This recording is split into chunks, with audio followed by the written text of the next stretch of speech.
आज की तारीख में इस देश की हर संस्था जिस तरीके से कोलैप्स कर रही है, जिस तरीके से क्रेडिबिलिटी पे सवाल उठ रहे हैं, ऐसे में न्यायपालिका भी इनसे अछूती नहीं है।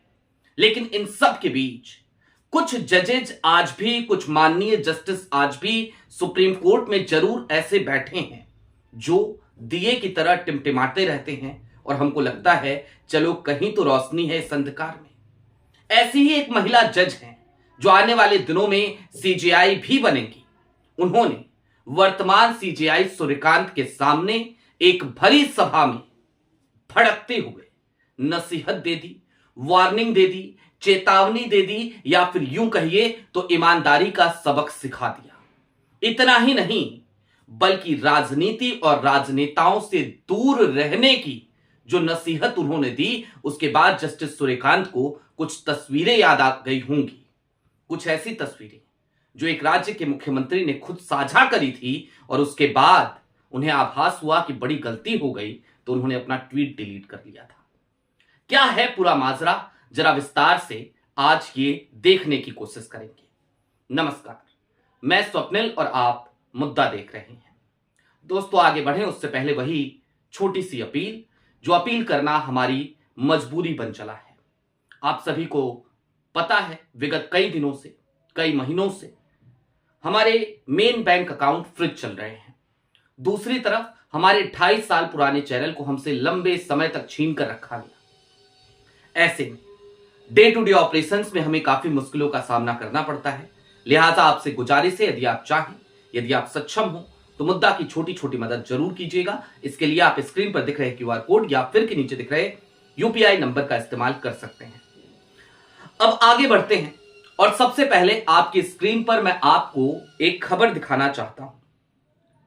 सिर्फ इसलिए फैसले रद्द नहीं होने चाहिए क्योंकि चेहरे बदल गए हैं, सीजीआई के सामने बोली सुप्रीम कोर्ट की जज। हेडलाइन में बस इतना ही है, लेकिन यहां पे चौंकिए मत। किन फैसलों का जिक्र किया, जरा पहले आपको वो भी याद दिला देना जरूरी है। आप याद कीजिए, टीएन गवर्नर का फैसला आया था, याद है ना? तमिलनाडु गवर्नर के मामले में फैसला आया और एक समय सीमा कहा गया कि एक समय सीमा होनी चाहिए। फिर राष्ट्रपति रेफरेंस में वो फैसला पलट दिया गया। तमाम लोगों ने कहा कि भाई गवई साहब जाते जाते चंचूड़ बन गए, लेकिन फैसला पलटा गया था। ये सबसे बड़ी बात थी, उस पर भी भड़की। इसके अलावा उन्होंने वन शक्ति, इसको भी गवई साहब की बेंच में मामला था, उज्जवल भुइयां ने वहां पर कड़ा विरोध जताया था, गवई साहब के सामने जताया था, वहां पर भी भड़की है। दिल्ली पटाखा बैन, आज की तारीख में प्रदूषण का हाल देखिए। दिल्ली है, दीपावली मनाएंगे, पटाखे जलाएंगे, खूब कैंपेन राजनीति की तरफ से चलाए गए। क्योंकि भारतीय जनता पार्टी की सत्ताधारी दल को ये राजनीति सूट करती है। और आज की तारीख में जस्टिस सूर्यकांत खुद ये कह रहे हैं कि मैं तो 1 घंटा वॉक किया तो मेरी तबीयत खराब हो गई, तो उस पर भी भड़की। भूषण स्टील इंसॉल्वेंसी, इस पर भी फैसला चेंज कर दिया गया था, पलट दिया गया था दूसरे बेंच के जरिए, तो इस पे भी भड़की। और उन्होंने जो बातें कही जरा आप उसको जान लीजिए विस्तार से। उन्होंने कहा न्यायपालिका की आजादी सिर्फ फैसलों से ही नहीं बल्कि न्यायाधीशों के व्यक्तिगत व्यवहार से भी सुरक्षित रहती है। उसके लिए जजों का राजनीतिक अलगाव जरूरी है। उन्होंने आगे कहा जुडिशियल आजादी की एक बेहतर समझ हमारे कानूनी सिस्टम से यह भरोसा दिलाती है कि एक जज का दिया गया फैसला समय पर अपनी जगह बनाए रखेगा, क्योंकि यह स्याही से लिखा नहीं जाता, क्योंकि यह स्याही से लिखा जाता है, रेत से नहीं। लेकिन सीधे तौर पे उन्होंने कहा कि व्यक्तिगत व्यवहार और राजनीतिक अलगाव जरूरी है, यानी कि पॉलिटिकल पार्टीज से अलगाव जरूरी है। कौन है ये सीजेआई के सामने भड़कने वाली महिला जज? मैं आपकी स्क्रीन पर उनकी तस्वीर है, पहचान गए होंगे आप, जस्टिस नागरत्ना, जिनके फैसले आज भी मिसाल बनते हैं। आज भी जस्टिस नागरत्ना की बेंच में या जस्टिस उज्जवल भैया की बेंच में कोई फैसला जाता है, कोई मामला जाता है, तो हमें उम्मीद होती है कि वहां पे न्याय कम से कम मिलेगा। बाकी तो आप देख ही रहे हैं, एसआईआर का मामला टालमटोल हो रहा है। आप देख ही रहे हैं उमर खालिद के मामले में क्या चल रहा है। सोनम वांगचुक के मामले में क्या चल रहा है, तमाम मामले इसी तरीके से उलझे पड़े हैं। अब किन तस्वीरों की बात की थी मैंने, आपकी स्क्रीन पर बारी बारी से दो तस्वीरें हैं, जस्टिस सूर्यकांत और नायब सिंह सैनी की। वुडवी चीफ जस्टिस थे उस समय justice Suryakant, CJI BR Gavai साहब चीफ जस्टिस थे।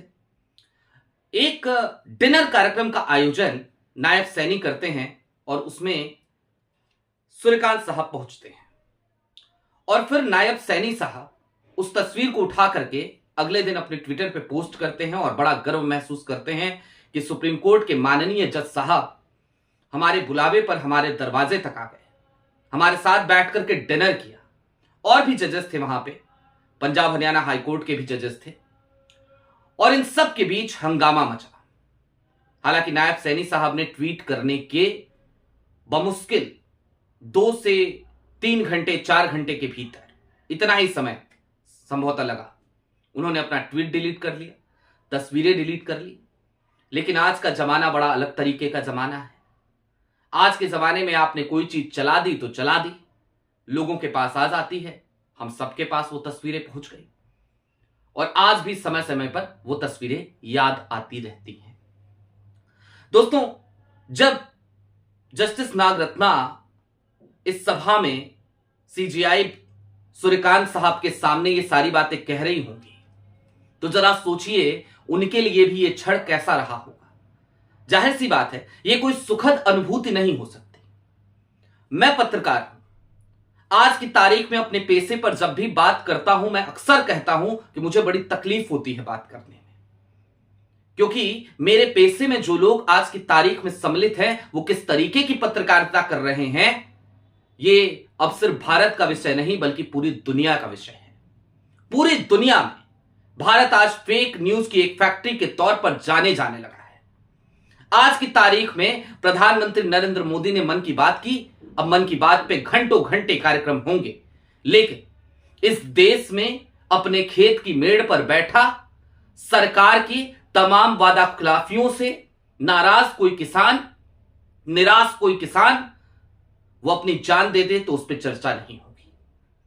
एसआईआर के इस कालचक्र में, जो ये कालचक्र चल रहा है, इसमें एसआईआर के दुष्चक्र में फंसकर कितने सामान्य कर्मचारी, कितने बीएलओज वो अपनी जान देने पर मजबूर हो गए हैं। हर गुजरते दिन के साथ एक नया केस आता है, एक नई चिट्ठी पढ़ने को मिलती है। उन तमाम चीजों पर मेन स्ट्रीम मीडिया या फिर मेरे पत्रकार साथी बात करने को तैयार नहीं, उस पर डिबेट्स तो नहीं करेंगे, सरकार से सवाल नहीं पूछेंगे। और सरकार छोड़िए, सरकार ने तो आज कह दिया कि हम प्रवक्ता नहीं है, किरेन रिजिजू साहब ने कह दिया चुनाव आयोग के हम प्रवक्ता नहीं है, लेकिन वो ज्ञानेश कुमार साहब से भी मिलेंगे तो उनसे भी सवाल नहीं करेंगे। और क्यों नहीं करेंगे? क्योंकि ये सब सूट करता है भाई। और जो सरकार आज ये कह रही है कि हम चुनाव आयोग के प्रवक्ता नहीं हैं, वही सरकार, वही सत्ताधारी दल जब भी विपक्ष कोई आरोप लगाता है या फिर कि हम जैसा कोई फ्रीलांस जर्नलिस्ट कुछ खोज कर निकालता है और उस पर खबर चलाता है, तो फिर यही तमाम लोग, यही भारतीय जनता पार्टी के प्रवक्ता क्यों अपने कार्यालय से प्रेस कॉन्फ्रेंस करते हैं, क्यों बचाव में उतरते हैं? प्रवक्ता नहीं है, अगर चुनाव आयोग के, अगर भाजपा के प्रवक्ता हैं तो क्यों आते हैं? ये तो दोस्तों हो गई क्रेडिबिलिटी की बात। इसलिए मैंने वीडियो की शुरुआत में कहा था कि आज की तारीख में हमारे लोकतंत्र में हर संस्था की क्रेडिबिलिटी दिन पे दिन घटती जा रही है। लोकतंत्र का चौथा खंबा जिसे मीडिया कहा जाता था, उससे तो आप भली भांति परिचित हैं।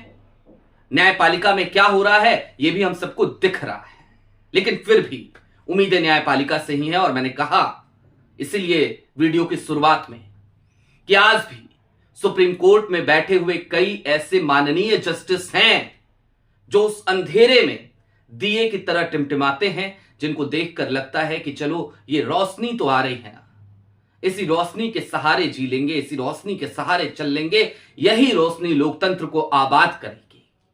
जस्टिस बीबी नागरत्ना ऐसी ही एक माननीय जज हैं, ऐसी ही एक माननीय जस्टिस हैं सुप्रीम कोर्ट की। जस्टिस उज्जवल भुइयां का भी मैंने जिक्र किया ही। लेकिन अब चलते चलते एक बात और महज इतनी सी, कि जिस वक्त ये तमाम संस्थाएं चरमराने लगे, जिस वक्त कार्यपालिका, विधायिका, न्यायपालिका और मीडिया, ये चारों खंभे, भाई मीडिया तो सो कॉल्ड खंभा था, बाकी के 3 खंभे तो वाकई में वर्णित है कि 3 खंभे हैं। मीडिया को तो छोड़ दीजिए, उसका तो वो खंभा ही दरक चुका है। जब ये तीनों खंभे भी असंतुलित होने लगे, लोकतांत्रिक व्यवस्थाएं चरमराने लगे, जब लगे कि निश्चित तौर पर आज की तारीख में हमारा लोकतंत्र हर दिन उसका क्षरण हो रहा है, तो बतौर आम नागरिक आपकी जिम्मेदारी एक ही बनती है, सवाल कीजिए अपने जनप्रतिनिधियों से और अपने हक के लिए लड़ाई लड़िए। और ये लड़ने का मतलब मैं आंदोलनों की बात नहीं कर रहा, मैं क्लियर कर दूं, क्लेरिफाई कर दूं। एसआईआर चल रहा है ना, आपको अपने मताधिकार का रक्षण करना होगा। एसआईआर के फॉर्म्स भरने होंगे, कोई और तरीका और तरीकेकार नहीं है। आज देखिए, इतने दिनों से आवाज उठी तो कम से कम एक काम तो हुआ। 7 दिन की मोहलत और दी है माननीय चुनाव आयोग ने, माननीय चुनाव आयुक्त के दफ्तर से चिट्ठी आई है, तो अपने मताधिकार का रक्षण कीजिए, क्योंकि यह मताधिकार आपका सबसे बड़ा अधिकार है। मैं इसे सबसे बड़ा अधिकार मानता हूं। और हां, सीजेआई सूर्यकांत साहब फिलवक्त चीफ जस्टिस ऑफ इंडिया हैं, उनका एक सम्मान है। वो जब जस्टिस थे तब भी सम्मान था, जब चीफ जस्टिस कहीं और के थे तब भी सम्मान था। हमें उम्मीद उनसे भी है कि एसआईआर का मामला उन्हीं के बेंच में है, वो न्याय करें। और जस्टिस बीवी नागरत्ना जैसे लोग जो इस तरीके से खुलकर बेबाकी से अपनी बात करते हैं, उनको तो जितनी बधाइयां दी जाएं कम ही होगी। आपकी क्या राय है कमेंट बॉक्स में जरूर बताइएगा। अभी के लिए दीजिए इजाजत। चलते चलते फिर वही अपील, चैनल पे नए हो तो सब्सक्राइब करते हुए जाइएगा, सक्षम हो तो छोटी छोटी मदद मुद्दा की जरूर कीजिएगा, जिस वक्त वो एक आर्थिक संकट से जूझ रहा है। बहुत शुक्रिया।